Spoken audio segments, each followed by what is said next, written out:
Merci de nous avoir accueillis. C'est un plaisir pour moi.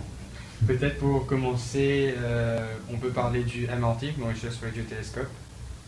Alors, le Mauritius Radio Telescope a été conçu par les Indiens et les Mauriciens.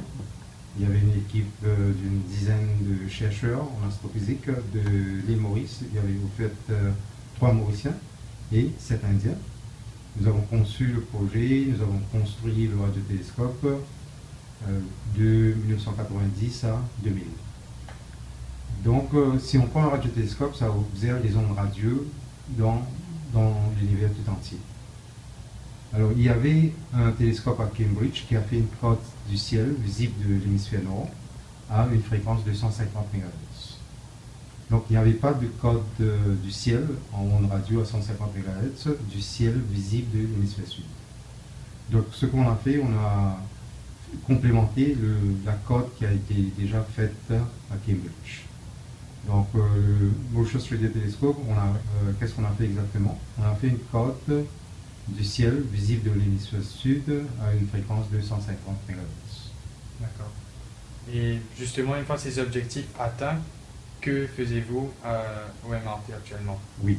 Maintenant, pour faire cette cote, c'est pas quelque chose qui est facile. Je prends l'exemple, il y a 8 scientifiques qui ont fait le doctorat dans le processus, et il y a différents aspects d'un radiotélescope. Il y a le côté génie mécanique, génie électrique, génie électronique, génie informatique.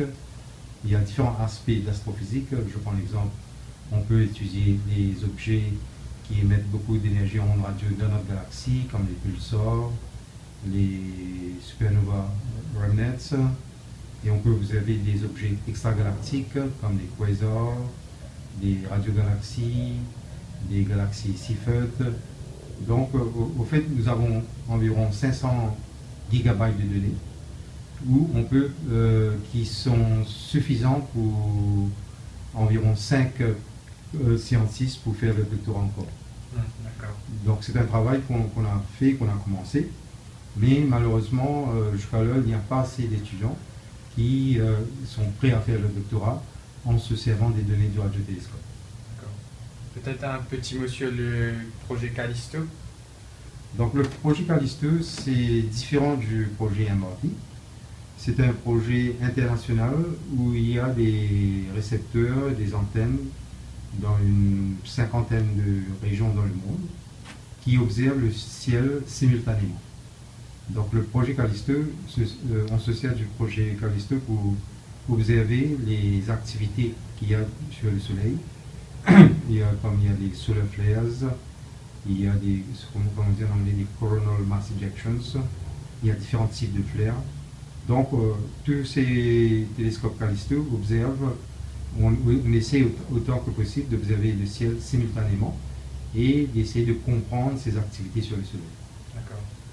Peut-être maintenant, justement, vous êtes le représentant de Maurice pour le projet Escape, donc quelques questions.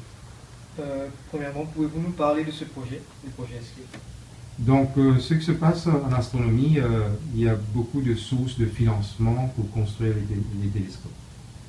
Il y a une vingtaine d'années de cela, les scientifiques, les astrophysiciens et les gens qui se trouvent dans ces organisations qui financent les projets se sont réunis et se sont dit pourquoi financer différents projets, pourquoi ne pas réunir les différentes sources de financement et construire le télescope le plus puissant au monde. C'est comme ça que l'idée du projet SK a commencé. Donc ce sera un radiotélescope et ce projet SK, il y a 3 phases de ce projet, 3 parties de ce projet. Et une partie va être en Australie et Nouvelle-Zélande et les 2 autres parties vont être en Afrique, principalement en Afrique du Sud et 8 autres pays africains, incluant l'île Maurice. Et pouvez-vous nous parler du projet SK1 et SK2? Donc SK1, SK2, ce qui est différent, c'est la fréquence d'observation. Donc SK1 va se trouver principalement en Afrique du Sud.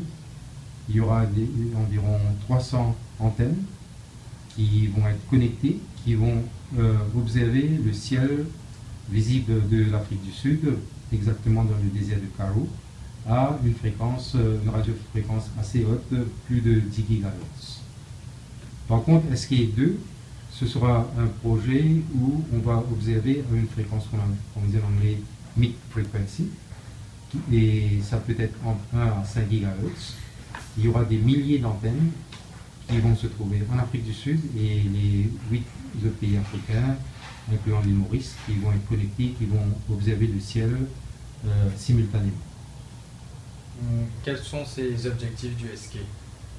Donc les objectifs du SK, c'est un des problèmes en astronomie, c'est que l'univers est presque infini. Les données qu'on a sur l'univers, c'est fini. Donc il y a deux caractéristiques d'un télescope. Un qu'on appelle le resolving power, cette capacité de différencier entre deux objets qui sont très loin. Et deuxième, le sensitivity, c'est la faculté du télescope de pouvoir voir des objets qui sont très faibles. Donc le projet SK va être un projet où on va voir des objets qui sont les plus lointains possibles dans l'univers qu'on n'a jamais vu jusqu'à l'heure. Et le projet SK va pouvoir résoudre ces galaxies lointaines, ces quasars lointaines qu'on n'a pas pu différencier jusqu'à l'heure. Donc les objectifs, c'est de pouvoir comprendre l'évolution des étoiles, l'évolution des galaxies, de comprendre le champ magnétique qui se trouve dans l'univers, d'essayer de comprendre la matière noire, et d'essayer de comprendre l'énergie sombre. Alors tout ça, ce sont des puzzles en astronomie qu'on n'a pas de solution jusqu'à l'heure. Donc à travers le projet SK, on va essayer de pas nécessairement de résoudre les puzzles, mais d'essayer de comprendre plus en profondeur ces puzzles. Mais en même temps, un des buts du projet SK, c'est d'essayer de voir, comme le projet SETI, la possibilité d'une source d'intelligence sur une autre planète, quelque part dans notre galaxie ou dans une autre galaxie. Donc le SK exploite le principe d'interférométrie, peut-être pouvez-vous brièvement... Oui, c'est-à-dire que si on veut observer à une certaine fréquence et on veut avoir une certaine résolution, si le diamètre du télescope est plus grand, on aura une meilleure résolution. Alors, la résolution qu'on veut avoir est équivalente d'un télescope qui est peut-être des milliers de kilomètres. Donc, au niveau de l'ingénierie, c'est impossible de construire un parabole de 1000 km ou 2000 km. Alors, au lieu de construire un parabole de 2000 ou 3000 km, on a différentes parties de ce parabole qui se trouvent dans différentes régions, différents pays en Afrique. Et tous ces éléments, tous ces paraboles vont être connectés et ça va être équivalent d'un parabole de 2000 à 3000 km. Donc c'est ça le principe d'interférométrie, c'est-à-dire que si on a 1000 paraboles et tous ces paraboles sont connectés un avec l'autre, n'importe quel deux parmi ces 1000 va former un interféromètre. Donc il y aura des milliers d'interféromètres et ces informations qu'on va collecter de ces milliers d'interféromètres qui vont se trouver en Afrique va être équivalent à un parabole de 1000 à 2000 km. Le fond diffus cosmologique correspond au plus grand redshift observé, soit 1089, ce qui nous situe à peu près à 379 000 ans après le Big Bang. Donc le SK se lance le défi d'observer des redshifts encore plus grands. Oui. Donc le SK, n'importe quel objet qu'on a observé jusqu'à l'heure, peut-être l'objet le plus loin correspond à un redshift de 8 ou 9 par Hubble, on pourra, à travers le SK, on pourra observer des objets qui sont beaucoup plus loin. Dépendant du type d'objet extragalactique qu'on va observer, ça va être à différents redshifts. Mais on ne pourra jamais voir moins de 300 000 ans, parce qu'à cette époque-là, l'univers était opaque. Mais ce qu'on peut dire, on va observer des galaxies, des proto-galaxies, c'est-à-dire des galaxies à un stage embryonnaire qui viennent d'être formées. Donc ça, ce sont des observations qu'on n'a jamais fait jusqu'à là à travers n'importe quel télescope. C'est-à-dire on va observer les étoiles, les galaxies comme bébé dans leur enfance, qu'on n'a jamais fait jusqu'à l'heure. D'accord. Donc, de quelle manière les pays pourront bénéficier de ce projet? Donc, en gros, quelles seront les retombées, les spin-offs du SK? Donc, c'est un projet que moi je vais décrire comme un méga projet, un projet d'environ 2 milliards ou 3 milliards d'euros.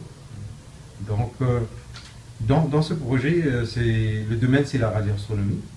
Donc, la radioastronomie, c'est pas seulement la physique et l'astrophysique. On a aussi la génie mécanique, électrique, électronique, informatique. Donc, le nombre de spin-offs qui vont découler de ce projet, c'est énorme, énorme. Je prends l'exemple, la vitesse de l'Internet, les différents hardware et software qu'on se sert en communication. Donc il y aura beaucoup de spin-offs en ingénierie qu'on pourra appliquer dans d'autres branches d'ingénierie. D'accord. Peut-être pour conclure, on peut parler à l'échelle locale de Maurice. Quand allons-nous accueillir des paraboles? Alors, on espère dans 2 ans ou 3 ans, les premières paraboles de phase 2 vont venir à Maurice. Bien sûr, il y a toujours quelques incertitudes, mais moi je suis optimiste. Je pense que dans 2 ans ou 3 ans, les premières paraboles doivent venir à Maurice.